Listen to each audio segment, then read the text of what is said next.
gente não conseguiu fazer isso com os museus, mas nesse ano, quando a gente começou a pensar e dialogando com esse tema, a gente achou que era um momento de fazer palestras mesmo. A gente sabe que no Palmeira ainda não tem esse costume, né? Não tem essa plateia que vem nessas palestras, mas é uma coisa que vai ser uma construção. Né? Então, foi pensando nisso que a gente acabou indo atrás de alguns pesquisadores aqui do município, que, como eu comentei com o Roberto, antes de começar, foi uma coincidência, temas muito próximos de movimentos religiosos, né? E de todos os três, né, aceitarem. Então hoje nós teremos a palestra da Roberta, amanhã nós teremos da Vanessa Urbana, sobre a comunidade de Santa Bárbara, e na quinta-feira teremos o Major Jonatas Schur, fazendo uma palestra também sobre um tema envolvendo o movimento religioso. Então, dessa forma, é um prazer ter vocês aqui. Eu quero que vocês... a gente primeiro vai ter uma palestra, depois a gente vai abrir, caso tenha perguntas, dúvidas, se a Roberta puder nos responder. Mas, então, sejam bem-vindos e passo a palavra agora para o nosso secretário interino de Meio Ambiente, Cultura, Turismo e Comunicação, e que também é o coordenador-geral do Museu Histórico, Paulo Naldo. Boa noite, então, pessoal. É um prazer de todos vocês aqui. Como o Renato falou, então, é a 22ª Semana Nacional dos Museus. Se eu não me engano, é a segunda semana que o Palmeiras participa. A segunda vez agora que o Palmeiras está participando. Já participamos de outras primaveras do museu, que é um outro movimento, né? É um outro evento que acontece sempre exatamente na primavera, no início da primavera. Hoje, coincidentemente, dá para dizer que é a primeira noite de outono, né? O outono já começou faz algum tempo, mas acho que essa é a primeira noite de outono de verdade, né? Então, praticamente a nossa semana de nosso outono dos museus. Falar rapidamente, então, para vocês, o nosso trabalho no Museu Histórico do Palmeiras começou em 2019, né? A gente pode dizer assim, essa nova reformulação do museu, né? Para quem não sabe, entre 2017 e 2018 o museu ficou fechado para a reforma, a reforma bem profunda, né? Nos 3 pisos do museu. Entramos em 2019 para fazer toda a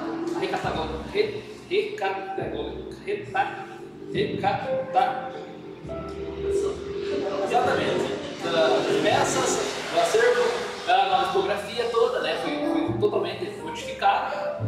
Então, em 2019, a gente tem aí 5 anos, passamos pela pandemia, que foi bem complicado para nós no museu, foi um abre e fecha direto no museu, mas agora a gente está conseguindo dar um encaminhamento muito bacana, porque lá no início era basicamente eu, e quando eu tinha essa ordem era sempre um estagiário. Hoje não.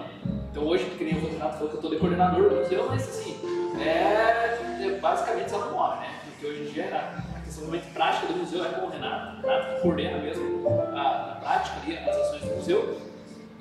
Nós temos também a Sueli, que nos dá o apoio, que está aqui hoje, a Maria Fernanda, que hoje é acadêmica de História também, está como estagiária, tivemos outros estagiários antes dela.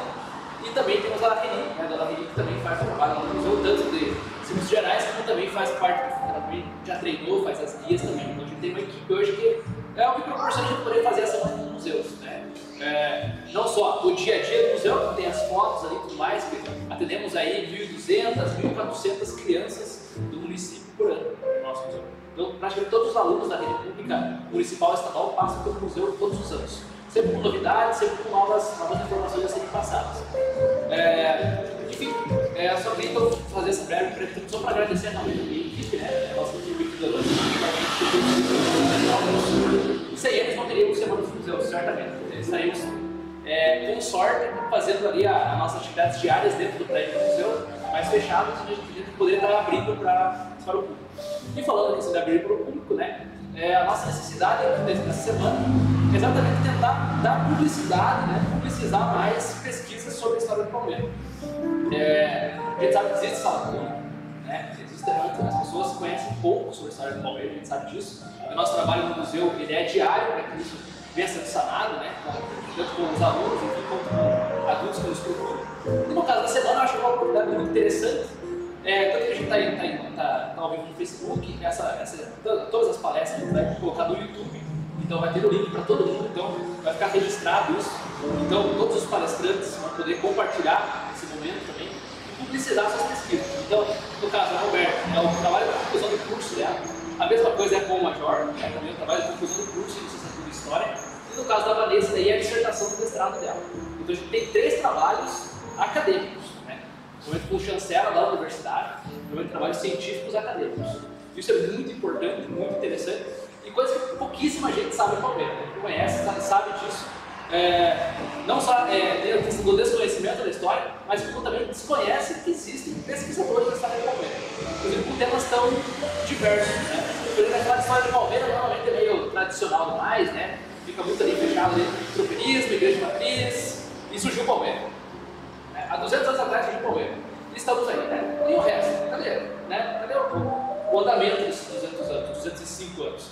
Então, no caso, acho que a gente vai conseguir dar uma bela, né? A gente vai conseguir cobrir bastante temas, assim. E no caso que o Renato falou, a questão religiosa acabou sendo uma coincidência, mas que também pode ser uma oportunidade muito interessante. Então, a Roberta vai falar hoje sobre a questão do centro espírita, em Palmeira. O Major vai falar sobre a questão daí do protestantismo, né? Do Pentecostes, né? Na cidade também. E a Vanessa vai falar sobre a questão dos imigrantes poloneses da religiosidade católica lá na Santa Bárbara. Então acabou sendo temas bem como conversar entre si, vai ser bem legal. E eu vou deixar a palavra então para a Roberta, agradecer a presença dela, agradecer a todos de novo. Com vocês então, as palestrantes.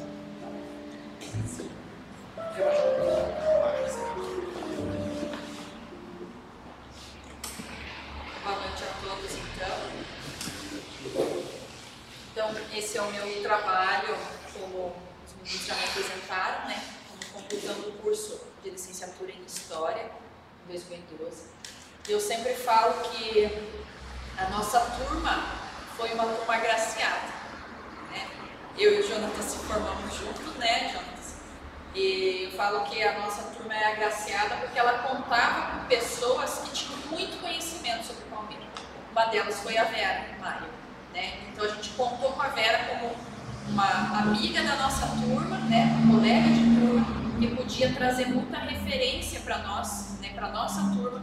Então isso auxiliou demais também na nossa construção e no nosso conhecimento, no aprofundamento de conhecimento que a gente teve acerca da história do município. E claro, né, como vocês falaram, Palmeira, o tropeirismo da igreja, né, foi o que a gente conhece, né, aqui a praça, o centro. Mas hoje a gente vai conversar um pouquinho mais para frente dessa história.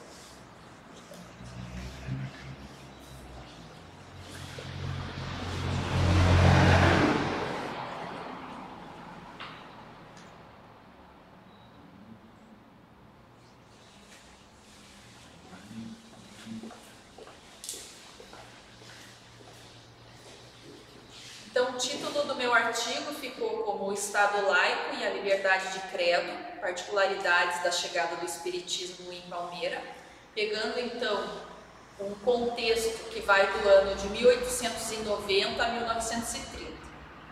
Eu tive como orientadora desse artigo a professora Rosângela Zúlia, né? E foi quando então eu fiz a conclusão do curso de licenciatura em História pela Universidade Estadual de Ponta Grossa. Então, iniciando aí a nossa metodologia de pesquisa, para a gente poder entender como que chegou-se, né, ao porquê de estar pesquisando sobre isso. Então, a minha problemática principal era tentar entender como que o Espiritismo chegou em Palmeira e entender se a chegada do Espiritismo e se a fundação do Centro Espírita Mário de Barros, ela teve alguma resistência, né, daquele período em que ele se iniciou. Para a gente poder firmar esse contexto, então fechar, né, esse leque de anos, a gente achou melhor pegar então desde a proclamação da República até um pouquinho depois da fundação do Centro Espírita, para ter esse recorte, para a gente realmente fazer uma contextualização e entender de que forma que ele teve essa abertura para chegar até o município. A princípio, né, a ideia, né, sempre foi uma pesquisa qualitativa, e a ideia era de que a gente trabalhasse com história temática, né, com história oral. Então a ideia era que a gente procurasse as famílias dos fundadores do Centro Espírita Mário de Barros, e através dessas famílias a gente obtesse informações acerca desse início. E a gente começou a fazer essa pesquisa inicial, né? Fui conversar com a família Zanardini, com a família Araújo, com a família De Paula, mas eles tinham poucas informações acerca desse início do Centro Espírita.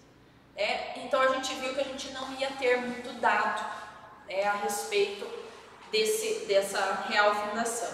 Então a gente mudou a nossa rota e pensamos então, vamos para a parte das referências bibliográficas. E daí o que a gente tinha de referência bibliográfica para a época? Então algum acervo lá do museu, revistas, jornais, fotografias, o livro Ata número 1 do Centro Espírita e os livros Tombo e Paroquial da Igreja Matriz, da Igreja Católica. E daí mais uma dificuldade, que daí o livro Ata, o primeiro livro Ata do Centro Espírita tinha sido extraviado e a gente não conseguiu ter acesso, a gente só teve acesso à primeira ata, a ata número 1, que depois eu vou mostrar aqui uma foto para vocês dela. Então, daí a gente buscou, através dos livros Tombo, uma pesquisa que a gente pudesse entender o que acontecia aqui na cidade na época. E por que os livros Tombo? A gente teve acesso a esse livro, que entra aqui nas referências, que é o livro do professor Fábio Maurício Rosman Maia, que ele é um professor aqui de Ponta Grossa, então esse livro é daqui de Ponta Grossa, que se chama Os Trabalhadores da Primeira Hora, um olhar sobre os 100 anos do Espiritismo nos Campos Gerais.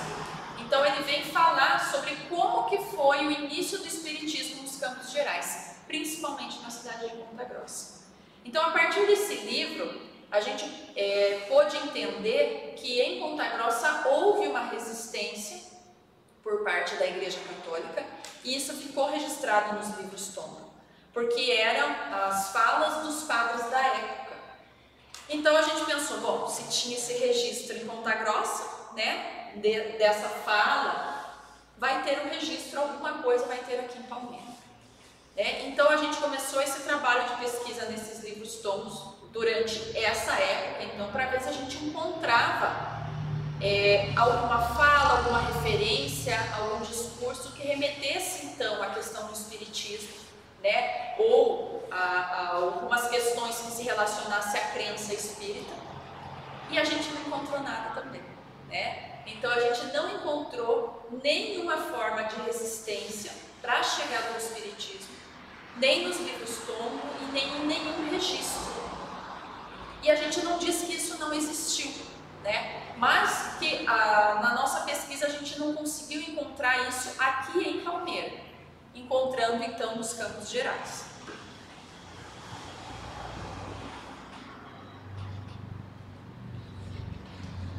Então, para falar um pouquinho mais sobre o nosso artigo, a gente vai contextualizar um pouco para poder entender como que foi esse caminho, então, do Espiritismo e esse caminho, esse campo que o Brasil se transformou, propício à chegada de outras religiões, que foi a partir da proclamação da República.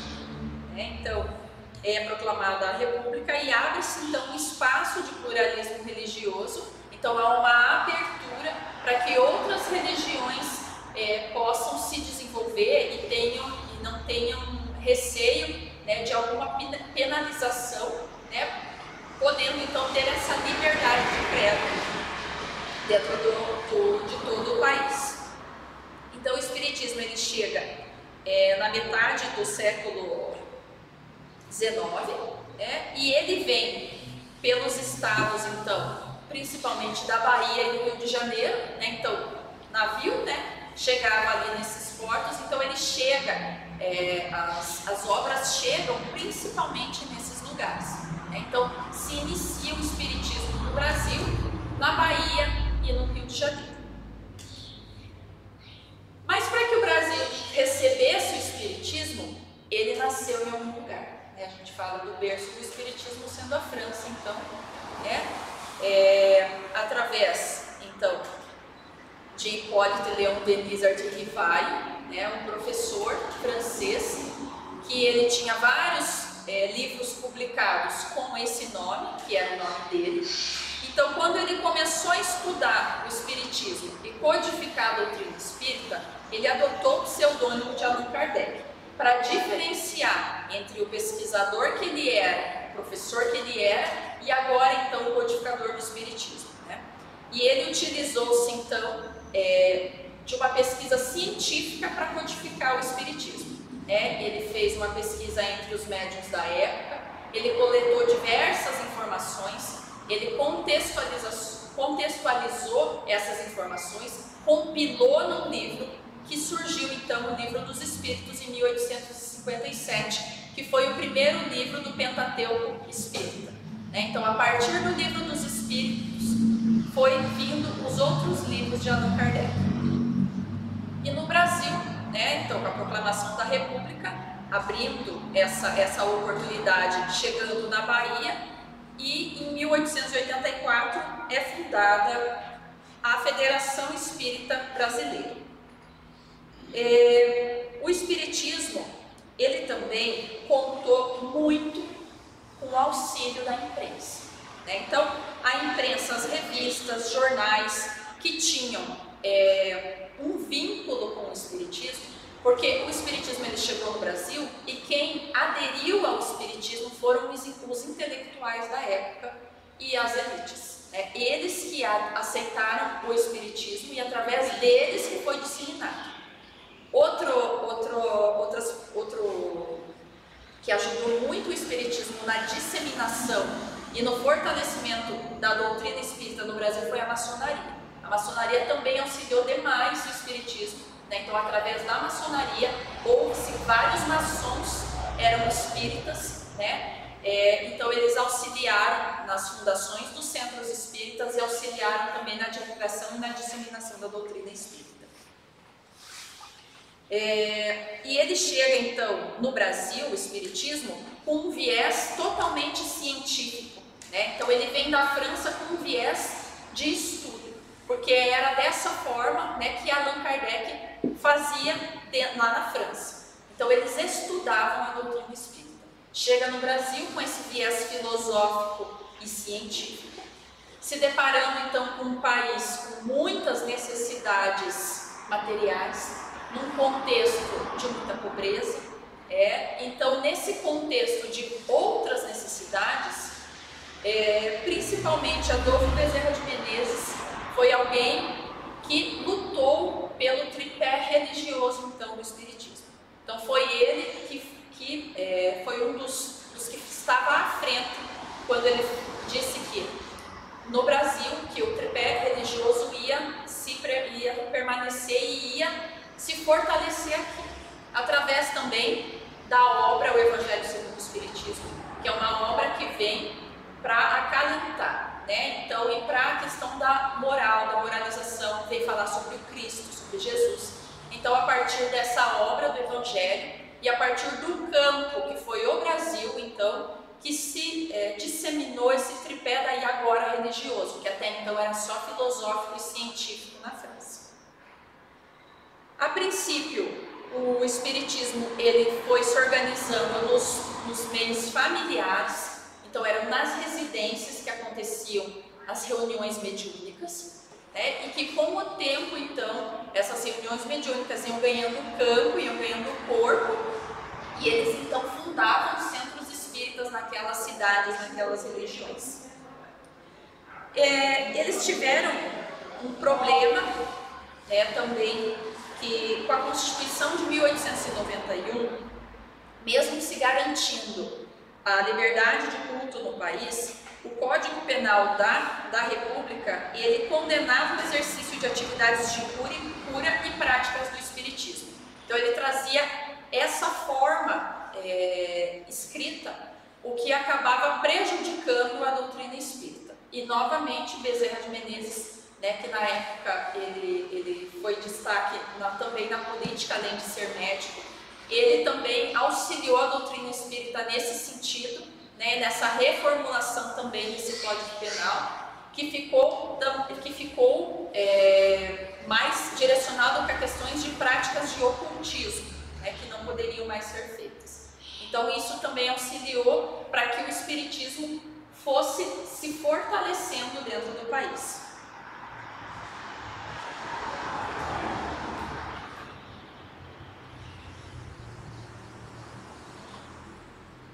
No Paraná,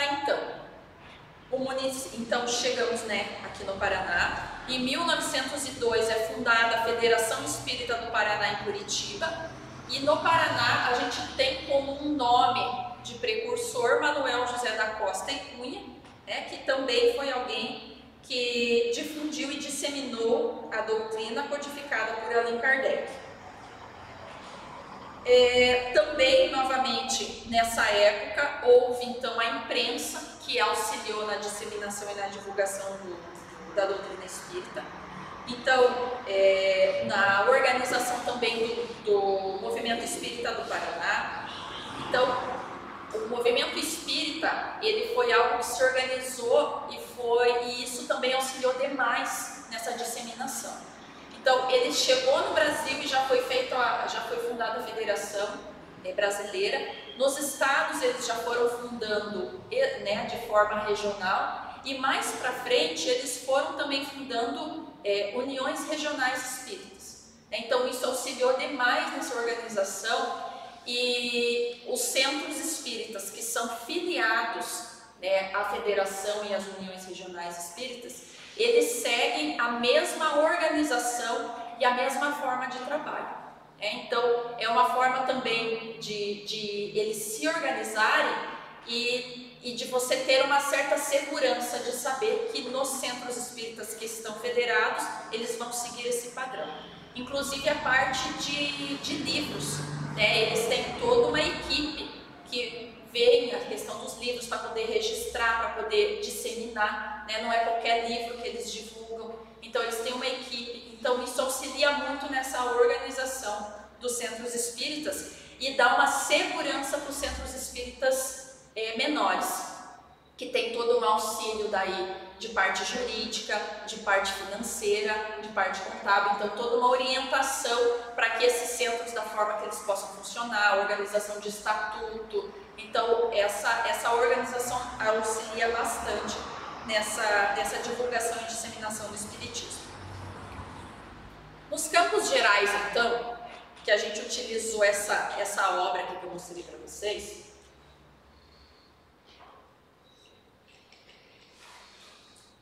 Ponta Grossa, né? Então a gente teve um jornal que auxiliou demais na divulgação da doutrina espírita, que foi o jornal O Progresso, que é o atual Diário dos Campos. Na época foi a iniciativa de Hugo Reis, então foi ele, né, o maior nome de divulgação do espiritismo em Ponta Grossa. E era com ele que os párocos da época em Ponta Grossa batiam de frente. Então ele divulgava no jornal e o pároco retrucava na homilia da igreja. Então eles ficavam discutindo, né, nos livros Tombo a gente pode ver esse contexto dessa discussão. Daí também em 1912 a gente já tem centros espíritas, né? Então o primeiro centro espírita em Ponta Grossa foi Francisco de Assis, que a gente conhece como Cefam. E a partir disso, Ponta Grossa tem muitos centros espíritas, né? Então, a partir desse início, ele foi então tendo vários centros espíritas, e já em 1915, o Congresso Paranaense já é realizado em Ponta Grossa, né? Então, a gente vê assim que foi um campo que, principalmente por causa do auxílio da imprensa, então de pessoas que auxiliaram nessa divulgação, né, a gente teve então esse campo, acredito que mais tranquilo para essa disseminação, para essa chegada do espiritismo. Então, nós caminhamos então para os campos gerais, saindo de Ponta Grossa.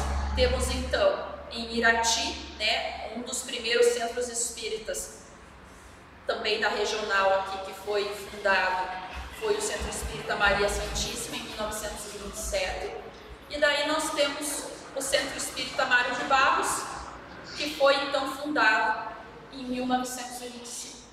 chegamos em Palmeira. Então, chegamos em Palmeira, década de 20, né? A gente sabe que o predomínio, assim como foi de Palmeira, era o predomínio no sentido nacional, que era o catolicismo.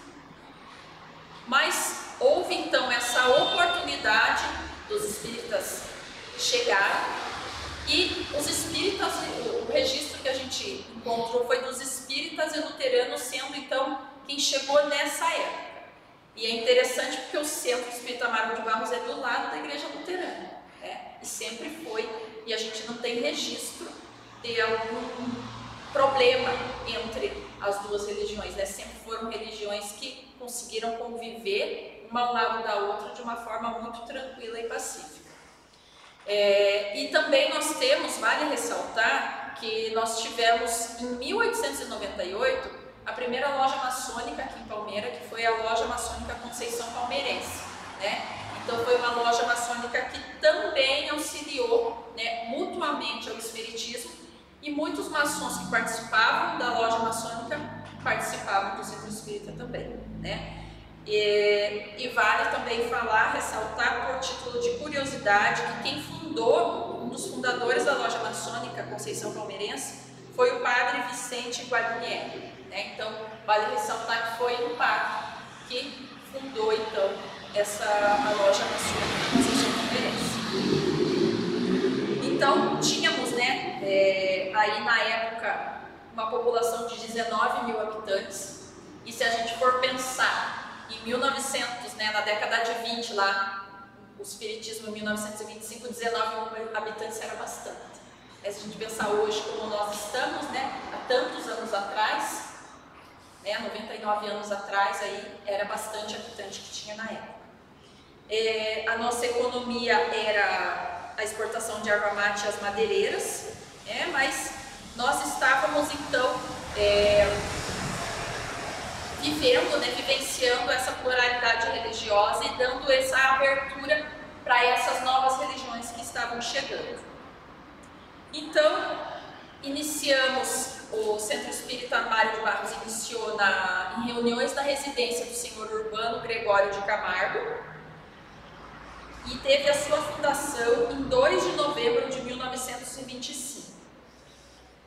Vale lembrar que 2 de novembro é dia dos finados, né? É dia dos mortos. Então, que não deixa de ser uma, né, homenagem também, é algo que se vincula ao que é a doutrina dos espíritos, né? Então, nessa reunião de fundação, eles foram orientados pelo protetor Z a nominar o Centro Espírita Mário de Barros como Mário de Barros. De início, o Centro Espírita Mário de Barros, ele tinha o nome de Centro Espírita Mário de Barros Círculo de Estudos Psíquicos. Então esse foi o primeiro nome do Centro Espírita Mário de Barros. Depois que não foi mais utilizado, esse restante do nome ficou só com o Centro Espírita Mário de Barros. Em 1926 ele foi filiado então na Federação Espírita do Paraná. Mário de Barros, ele foi major honorário do Exército, ele trabalhou aqui em Palmeira como escrivão ad hoc da Coletoria Federal, e ele faleceu em 30 de abril de 1924. E ele foi alguém que auxiliou na divulgação, na disseminação do espiritismo. Então, na época, a orientação foi que ficasse então sob o nome dele, né, o Centro Espírita. Daí nós tivemos então a primeira diretoria do Centro Espírita Mário de Barros.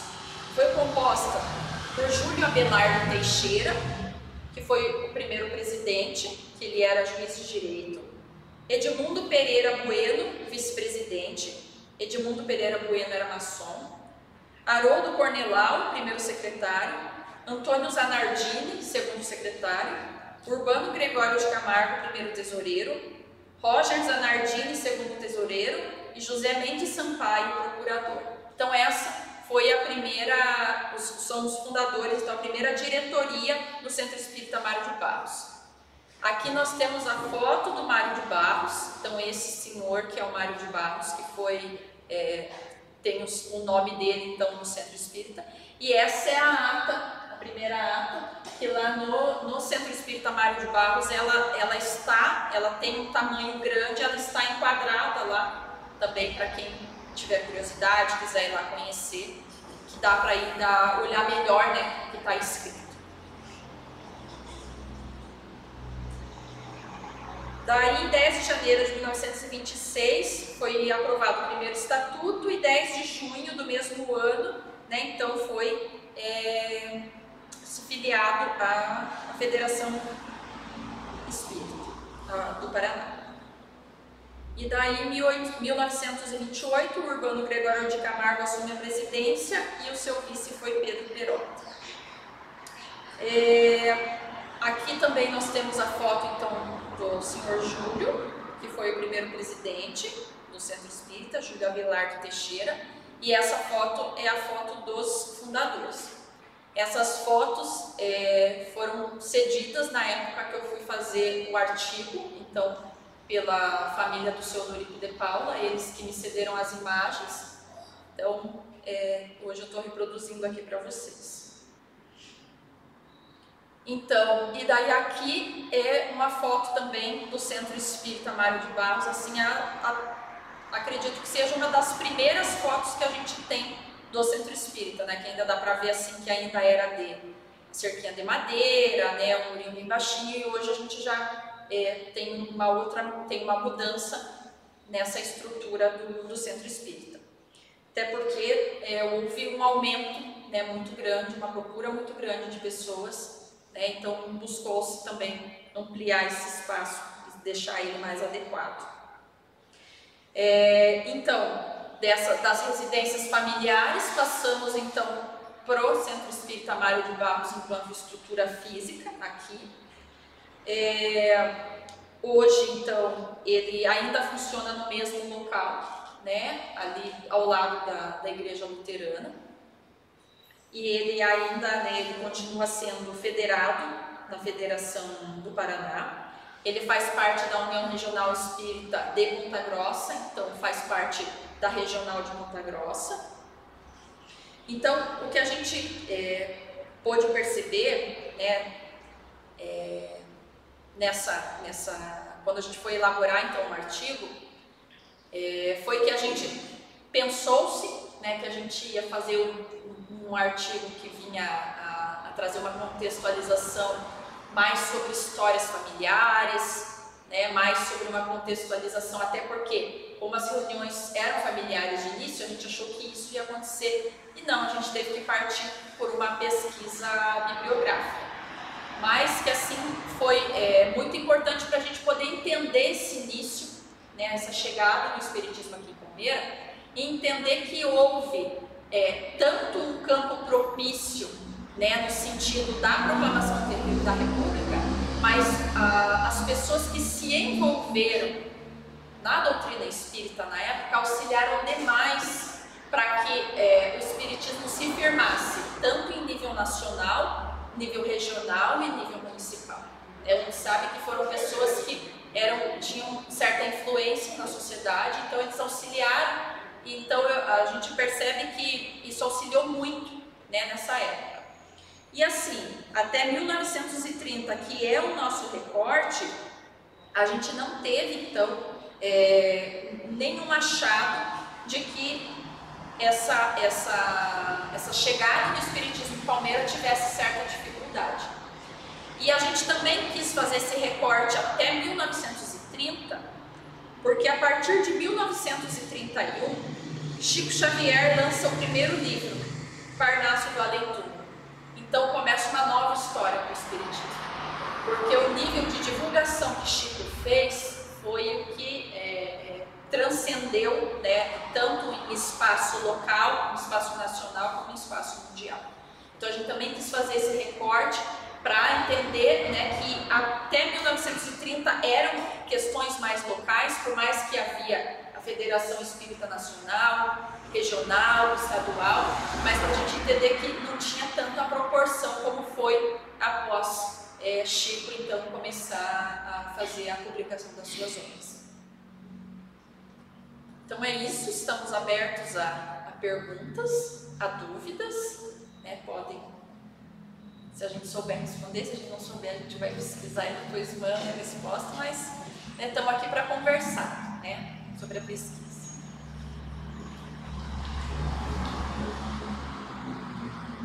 Posso perguntar? Agora eu ia perguntar sobre a questão da relação com as religiões matrizadas. Você debateu com o momento com essa relação, se existe alguma relação também. Porque a gente sabe, né, a questão da religiões matrizadas com a questão não só do sincretismo, né, mas do politeísmo deles e tudo mais. Eles têm crenças que podem se aproximar de certa forma do sincretismo, né? Não sei se você chegou a encontrar alguma coisa assim, se houve alguma relação, se passou longe.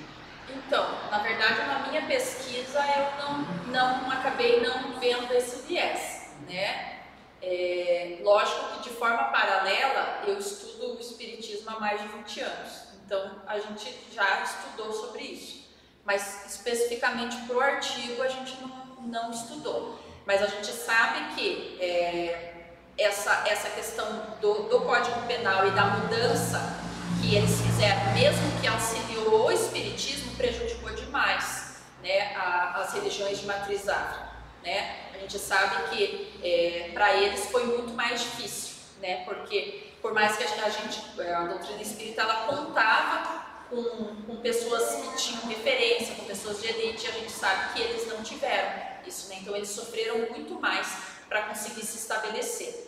Até porque, como disse, a religião Umbanda, por exemplo, ela nasceu no Brasil, né? Ela é uma mistura, né, do candomblé com a religião católica, com o espiritismo, né? Então ela é uma mistura ali de vários contextos, inclusive a religião da Umbanda ela utiliza também os livros da codificação, né, para auxiliar no entendimento, porque são religiões que têm a matriz reencarnatória, né, então acaba se coincidindo, né, na questão, nessa ideia, mas que a gente sabe que eles sofreram muito mais, mas a gente não chegou a pesquisar sobre isso, né, mas a gente sabe que historicamente eles tiveram muito mais dificuldade do que os centros espíritas federados, né? Até que hoje a gente sabe que isso é mais tranquilo, mas que na época teve bastante prejuízo. A gente sabe também que o Centro Espírita Mário de Barros, ele sofreu algumas questões de restrição na época da ditadura, né? A gente tem relatos assim, de alguns expositores da doutrina que iam fazer palestras lá no centro ou que iam para atendimentos públicos e não ia ninguém, por causa do medo, né? Então a gente sabe que nessa época houve, mas não foi o recorte histórico que a gente estudou também, a gente não quis, né? A gente quis falar realmente sobre a fundação, mas as religiões elas não apareceram, eu não vi nada também, nem nos livros tombos, assim, não vi nada que se contextualizasse, só essa questão mesmo do Código Penal brasileiro. Tá, então, vou fazer uma pergunta. Primeiro, eu quero parabenizar, é um trabalho muito interessante mesmo. Acho que caiu certinho com uma luta essa semana, porque, como o Paulo comentou, é bom ver trabalhos que não se focam apenas naquela história tradicional, que é uma história que vai além, que vai para outras populações, né? Para a população mesmo. Né? Então, a minha questão é mais curiosidade mesmo. Você comentou a chegada deles e inicialmente a eles como um filosófico. Quando se estabeleceu aqui o Centro Espírita, eles vieram mais com essa fase de movimento filosófico ou eles já estavam como uma religião mesmo aqui? Como foi esse processo de chegada deles? Foi como um movimento filosófico científico, tanto que o nome ficou como o Centro de Estudos Psíquicos, né? E com o tempo, então, eles foram desenvolvendo algumas ações dentro do Centro Espírita, mas após essa data, né? Porque daí eu não estudei, mas após essa data de 1930, não vou te saber te dizer exatamente a data, mas eles também começaram a desenvolver atividades de cunho assistencial, né? Então, também nessa época de cunho assistencialista, questão de sopa, a gente teve muitos anos, né, que o Centro Espírita forneceu sopa, que o Centro Espírita ele dava aulas, né, até a parte de alfabetização de adultos, evangelização de crianças, né? Então, e com o tempo isso também foi se modificando.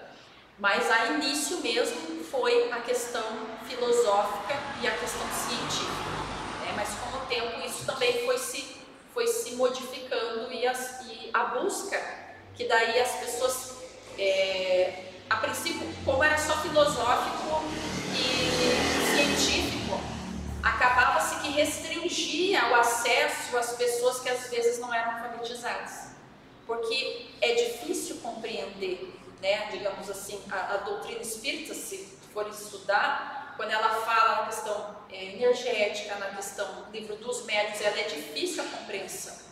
Então, às vezes, para uma pessoa que não era alfabetizada, era muito mais difícil. Então, eles tiveram que começar a também, para dar essa acessibilidade para as pessoas poderem começar a participar mais dos centros espíritas, tiveram que começar a trazer palestras que fossem mais consoladoras, né? Começaram a trazer temas que fossem mais consoladores, que trouxessem esperança, que falassem realmente sobre aquilo que o Cristo tinha falado, né? Que é o cunho religioso, e que daí então que foi se dando abertura para que essas pessoas fossem chegando, né? E para que essas pessoas começassem a participar. Hoje não existe essa distinção, né? O Centro Espírita aqui, Mário de Barros, ele continua tendo grupos de estudo. Esse a gente fala que é o carro-chefe aqui do Centro Espírita, então ele continua tendo grupos de estudo, tanto presencial como online, mas hoje todo mundo participa, né? Todo mundo participa dos grupos de estudo, das palestras públicas, a evangelização das crianças, hoje todo mundo participa, não tem mais essas restrições, né? Mas antes houve alguma coisa nesse sentido também. Diga, João. Ficou bem claro que nos potencializadores aí da educação do espiritismo, do crescimento do espiritismo, foi caráter científico, filosófico, de organização do comportamento, mas paradoxalmente me parece que o fator resistência também ajudou para a divulgação do espiritismo. A gente sabe que no século XIX teve aqueles livros de Kardec em Barcelona, e isso foi um fator bem determinante para a divulgação do espiritismo na região da Espanha e outros países da Europa. E a minha pergunta é no sentido de que, quando você conversou com essas famílias relataram uma certa resistência dentro da família, do trabalho delas. Você, como espírita, hoje em dia, percebe alguma resistência ainda dentro da sua função ocupacional, dentro da sua família, dentro da sociedade? Ou você se vê assim com uma liberdade maior?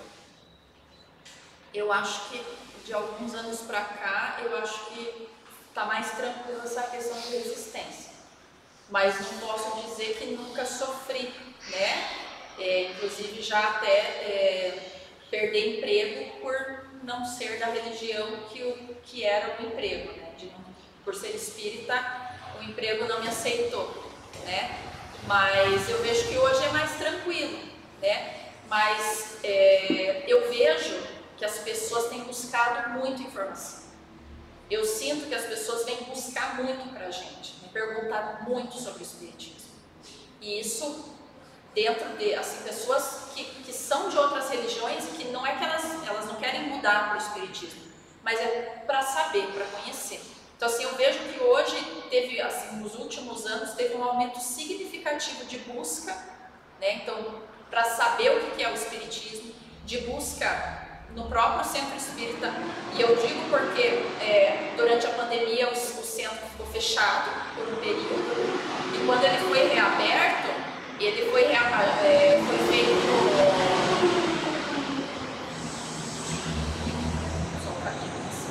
feito distanciamento para as pessoas e enchia o centro, né? Aqui em Palmeira enchia o centro.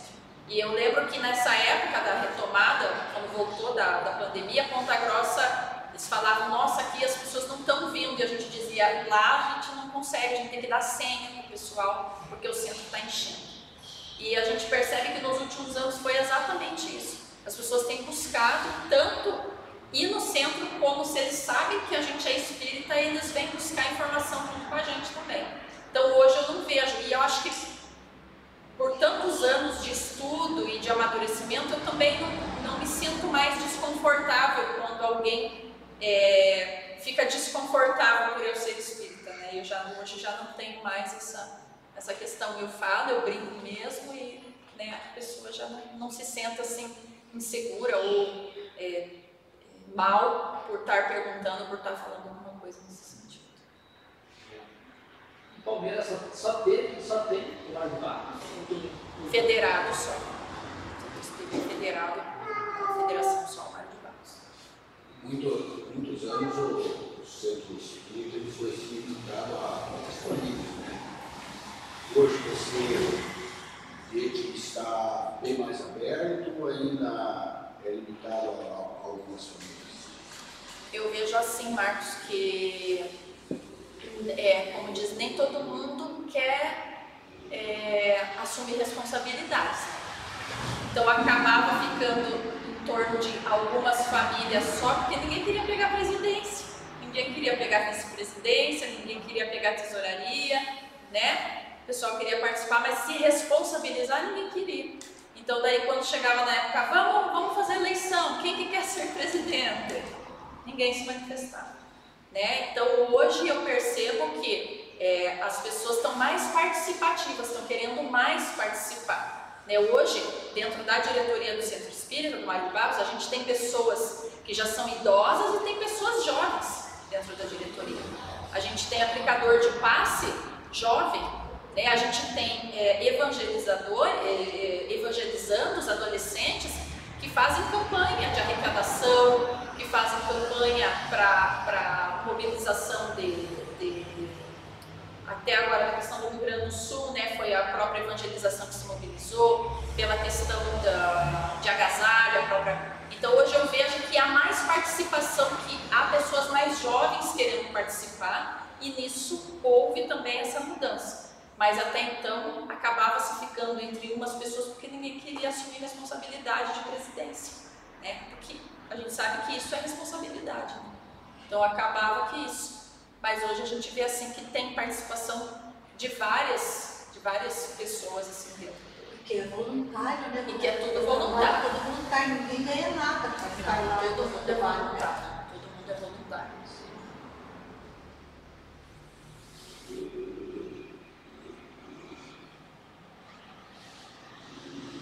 O seu Luri, que a dona Sueli, passaram quantos anos, né? Diferente, né? Quantos anos? Com Até certeza, nesse livro aqui, né, nos Trabalhadores da Primeira Hora, o professor Fábio fala sobre eles. Né, porque muitas pessoas conheciam o Centro Mário de Barros como o Centro do Seu Luri. Sim. Né? Quantas pessoas conheceram? Eu não sou natural de Palmeira, mas eu sei que crianças passavam lá e diziam, Centro do Seu Luri. Né? O Seu Luri, ele participava lá, ele, como diz, ele fazia palestra, ele dava muito tudo, mas ele estava lá com tijolo fazendo um muro também. Né? Então ele como diz, participava de tudo. Então muita gente acabou vinculando isso com ele, né? E ele hoje, né? A dona Sueli também está afastada, mas por causa da questão de idade em si, né? Mas as outras famílias continuam participando, né? A Mabel, que é filha deles, continua participando também. E foi se renovando, foi chegando mais pessoas, né? Foram as pessoas também querendo assumir as responsabilidades, né? Estou lembrando do clube de mães que a dona Sueli tinha. Quantas mulheres aprenderam a pintar com a dona Sueli? as pessoas Pano de prato, tela, a dona Sueli.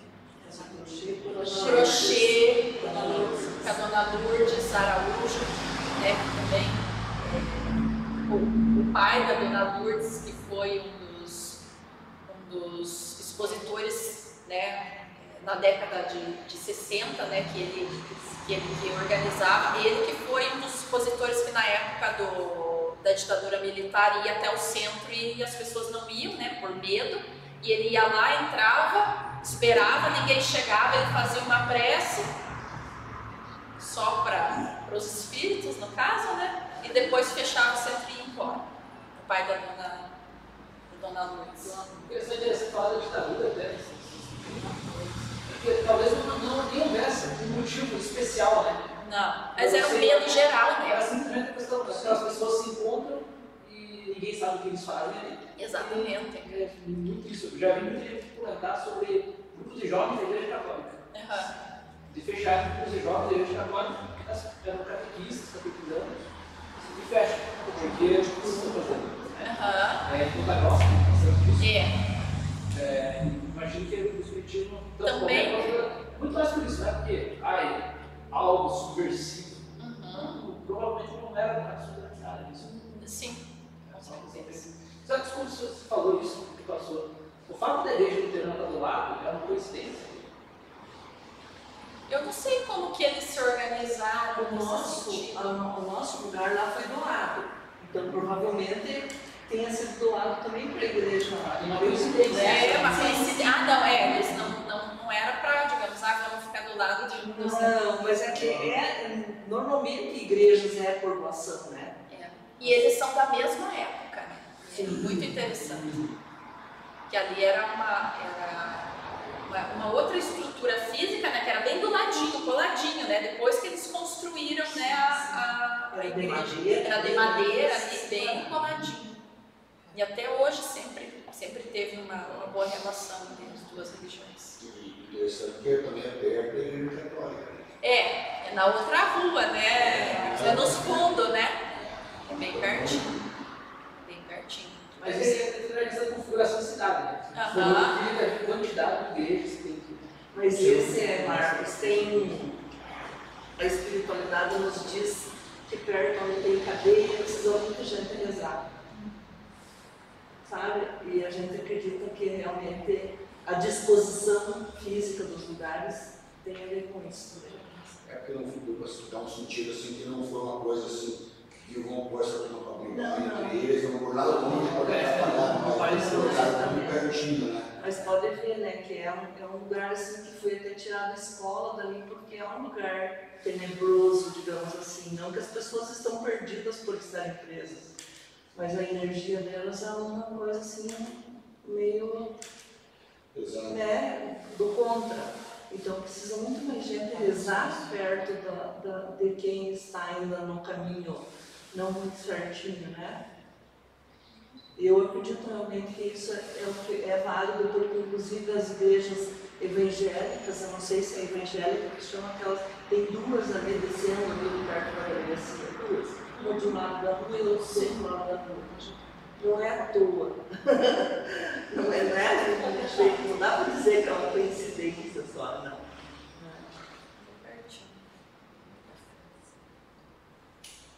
Um comentário que eu estou gancho que eu vejo por isso uma expansão muito grande de igrejas, tanto evangélicas, pentecostais, católicas e outras demais credos religiosos, mas hoje a contextualização da cidade expandiu bastante.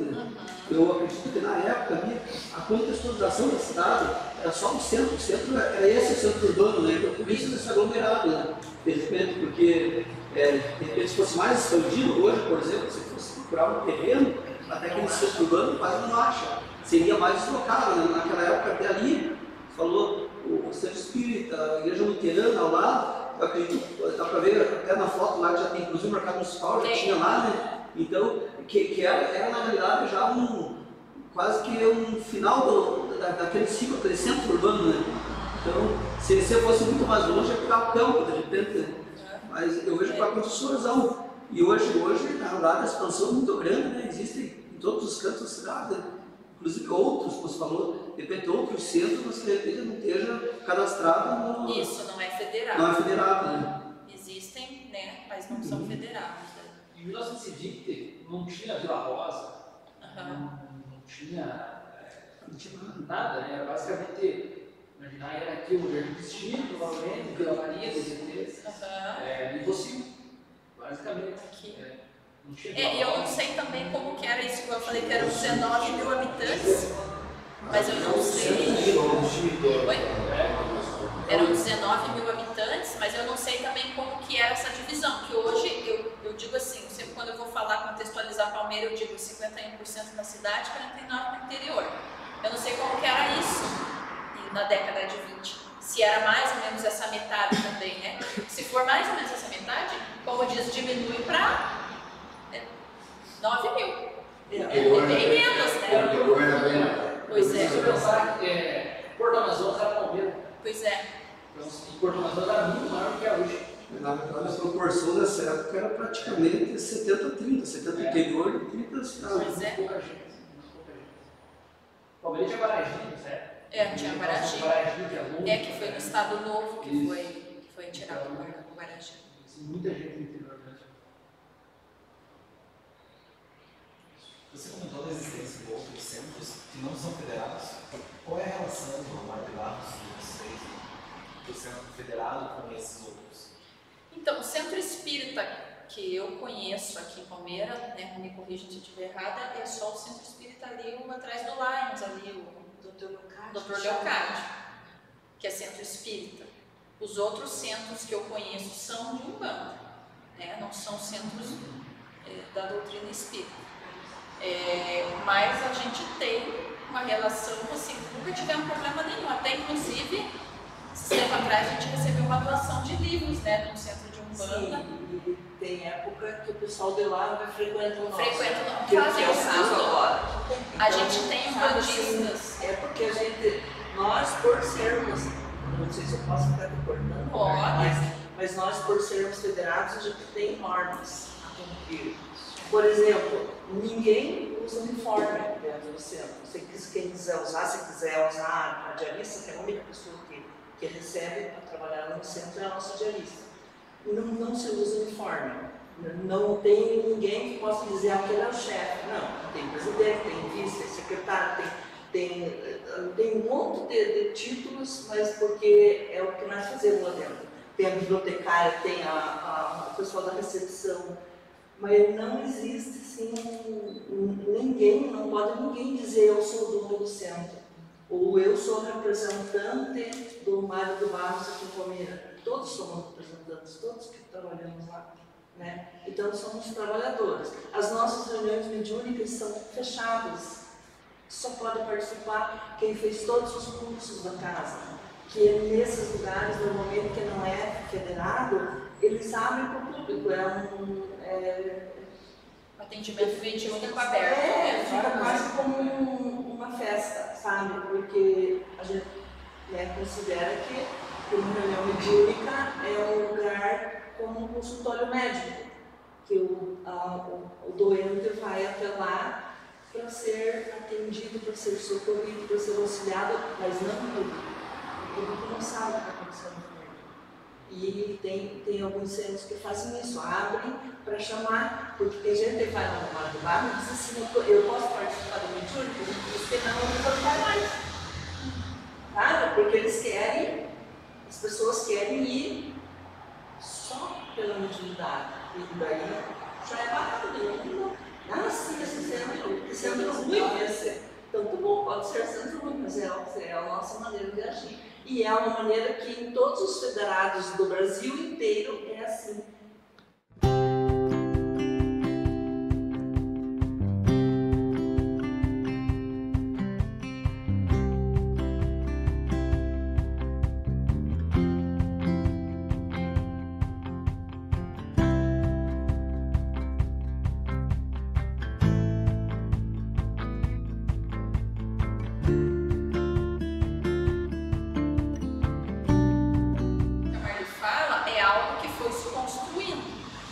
Lógico que teve uma época lá no Mário de Barros em que as sessões mediúnicas eram abertas.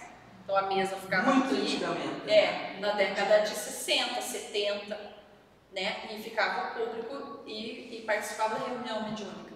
Mas daí quando as uniões regionais foram indo até os centros e dizendo, olha, não pode ter imagem, não pode ter vela, não pode ter nenhuma outra que lembre uma questão religiosa, não pode. Então eles foram organizando isso, né, e foi deixando tanto que a gente fala dos centros que são federados, eles são meio padrão. As pessoas chegam lá, sentam, daí tem a oração inicial, tem a palestra, oração final, um passe e a água daí eles ficar. dizem assim, nossa, como é iluminado aqui, como se fosse, tivesse que ser um lugar de penumbra, né? por ser um centro espírita. Mas não é. É super iluminado, se Jesus for lá, você não tem esse Dá para ir visitar? Dá sim. E da relação que vocês perguntaram, a gente tem umbandistas que são estudantes lá do Centro Espírita Mário de Barros. Então, o grupo de estudo é aberto, eles estudam junto com nós.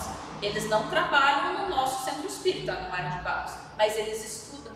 Né? Então, hoje eles estão junto com nós. Se perguntar da relação, é uma relação que é boa, porque eles estudam junto, porque geralmente no centro de Umbanda não tem grupo de estudo. Né? Eles têm mais essa prática, como a Marli falou. Então, eles foram até nós, buscaram o estudo e estudam com a gente. Mas daí, na hora de praticar, eles praticam no centro deles e o Mário de Barros tem os trabalhadores. Eles perguntam, dá para nós assistir as aulas de vocês? Dá. Eles vão em nós e começam a participar. As Nós temos aulas, católicos também, só que os católicos normalmente participam online porque não querem ser vistos entrando no centro espírita. Mas a participação online já Como é uma figura brasileira.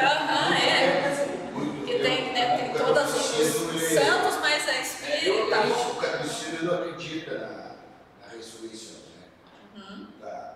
Então, e por muito tempo o espiritismo foi tratado como coisa do mal, sabe? Então, até hoje, simplesmente, por exemplo, eu sei que eu já sou amigas, eu tenho lá, participo com vocês e tudo, né? E a gente conversa a respeito do espiritismo, né? Mas a gente vê que não é uma coisa assim, eu não sei como é que hoje o presidente, eu não sei, então acho assim que... É a Marli. Porque fica muito fechado, ficou muito fechado algumas famílias, né? Mas isso é hoje já está conseguindo se abrir mais, mas lá atrás ficou muito fechado poucas famílias, tá por não querer. Até por medo, né? Por medo. Por medo, por responsabilidade, por exigência, porque é igual a Marli falou, como o Centro Federado tem algumas exigências, então, por exemplo, para a gente poder trabalhar lá como expositor, como palestrante, tem que estar estudando, tem que já ter um certo conhecimento para ir lá na frente falar, tem que ter um certo conhecimento já de pelo menos 5 anos para estar auxiliando na reunião mediúnica, para estar auxiliando no atendimento fraterno, né? Então tem essas regras lá dentro, né? E também tem que ter um certo conhecimento para estar participando da diretoria, né? Então às vezes as pessoas, né, também vou me esforçar, né? Vou ter que estudar, vou ter que me dedicar e dedicar o meu tempo, porque é tempo, né? Às vezes, né, num domingo de manhã estoura uma caixa d'água, né, tem que ir lá atender, né, é tempo, né, ou dá algum problema no banco, tem que ir lá resolver, tem que ter tempo, né, ou uma outra questão ali. Então, nem todo mundo quer a responsabilidade, né, e isso em todas as religiões acabam sendo, né, que acabam, né, nem todo mundo quer ir lá e ajudar e assumir, e enfim, né, tá lá colaborando. O Espiritismo tem essa traço de dificuldade do estudo, mas no sentido da dificuldade, né? Porque se pegar um texto do Kardec para ler, é bem difícil. Não é o que vai em casa, pegar um texto dele, vai ler, vai sair. Mas todos os livros da época de 1800 e poucos. Sim. Porque é um texto filosófico, né? Ele está tentando. Em segunda pessoa, né? Assim, é tudo. Mistura de ciência com filosofia, sempre, né? Então, acaba sendo bem hermético, né? Coisa que. A racionalização da questão já é muito difícil. E aí nós temos a questão do mistério, por dizer assim, né? Então, e daí, só que geralmente os grupos de estudo, eles. E até os iniciantes, os grupos de estudo iniciante, sempre tem alguém que já estudou um pouco mais, né? Então a gente sempre tem uma troca muito grande. E a gente tem pessoas ali, tipo hoje, o grupo de estudo que eu participo, que é o grupo online, que é o grupo da Marli. Tem a Marli, que já faz não sei quantos anos que estuda. 40. Eu, que faz 20 anos, mas tem gente ali que faz 5. Tem gente que está começando. Tem gente que está começando. Né? Então há uma troca ali muito grande. Então, essas dificuldades ali, por exemplo, que geralmente a gente começa estudando pelo livro dos Espíritos, né? Porque ele dá uma abertura, um entendimento bem geral da doutrina, né? Porque é a partir do livro dos Espíritos, então, cada capítulo do livro dos Espíritos veio os outros livros. Daí veio o livro dos Médiuns, o Céu e o Inferno, a Gênese e o Evangelho segundo o Espiritismo, né? Um Pentateuco completo. Então, a cada capítulo, um desses livros é o desmembramento desse capítulo. Então, o livro dos Espíritos ele é como se fosse um resumão de tudo, né? Então, geralmente assim começa. Por isso é importante estudar, né? E às vezes não tentar só ler em casa. Para ler em casa, o Evangelho é um livro que ele pode ser utilizado, né? Ele é mais acessível, por quê? Porque ele vem falar das passagens de Jesus e vem explicar sobre essas passagens de Jesus. Então, às vezes, para as pessoas, e no final ele tem um compilado de preces, né? Então, às vezes, para as pessoas que não conhecem o Espiritismo, para às vezes essa obra é mais acessível. Mas realmente o livro dos Espíritos é bom que esteja estudando junto com alguém. Ou ter acesso a filmes, né? Por exemplo, o filme Nosso Lar e agora o número 2, que é o Missionários da Luz, Mensageiros da Luz, que agora é o segundo, que é a continuação. São 2 filmes que vêm falar sobre o mundo espiritual, sobre as obras, né, de André Luiz, assim, que vem dar uma clareada, porque às vezes o acesso ao livro, como você falou, tem palavras, tem termos que são difíceis para a pessoa que é leiga, né? Se você está ali dentro de um debate filosófico, sabe-se lá com quem, na França, respondendo a um monte de gente que a gente nem sabe quem que está respondendo, né? Nas querelas deles aí. Então, muito difícil ter um lugar.